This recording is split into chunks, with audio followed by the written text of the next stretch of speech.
And shifting our focus to more breaking news coming in the latest, we're learning that Iran's foreign minister said that he will head to Moscow today itself and will meet Vladimir Putin in Russia. So that's another important diplomatic development that's to take place today itself. Going across to Akanksha Swaroop, who joins us with more details. Akanksha, as on expected lines, now with the US officially stepping in, US has entered this conflict officially, as directly targeted some of the key nuclear facilities in Iran. In all likelihood, this is going to spread out further. It's going to involve the intervention of other global powers, especially the ones backing Iran. And what kind of role in that sense could Russia play going forward?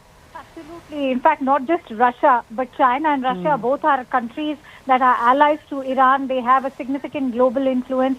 This is the axis of resistance that you're looking at when it comes to Iran's allies that are Russia and China. And so for the Iranian foreign minister, Minister Arakchi, it's only but understandable and on expected lines that he will be meeting President Putin.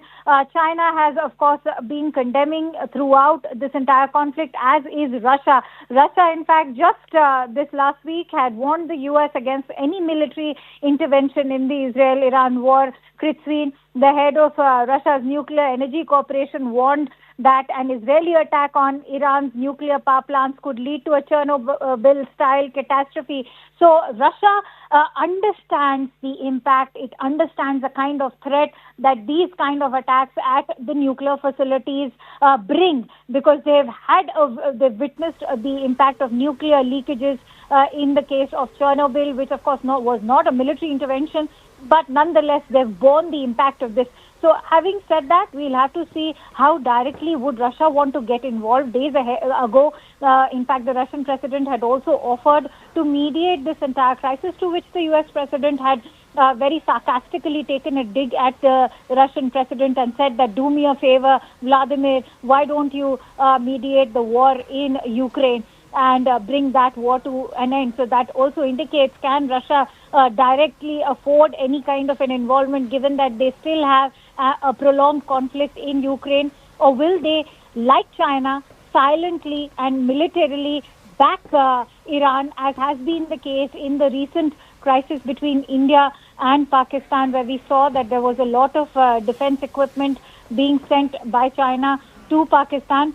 So we'll have to see. But remember, Russia at the same time is in the good offices of the Israeli Prime Minister Benjamin Netanyahu as well. So that could also mean a silver lining for this entire conflict, because Russia is in that position to open a line of dialogue and diplomacy when it comes to mediating this conflict, unlike the US president, who's quite lopsided and is only limited to supporting Israel. Oh yes, absolutely. Interesting you point that out, because in that detailed briefing that was held by the Iranian foreign minister just a few minutes ago, he made it amply clear that diplomacy is not an option at the moment. Thank you, Akanksha, for putting that story in perspective.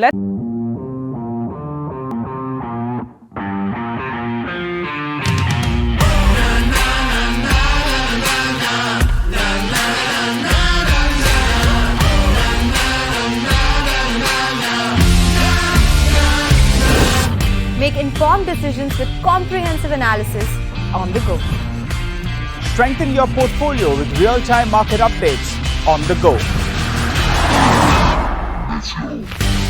Create effective strategies with insightful expert opinions on the go. Grow on the go with CNBC TV 18, now streaming live 24/7 on YouTube. Hey, thank you for watching this on CNBC TV 18. Hope you liked it. For more such interesting news and updates, follow CNBC TV 18 on all the social media platforms.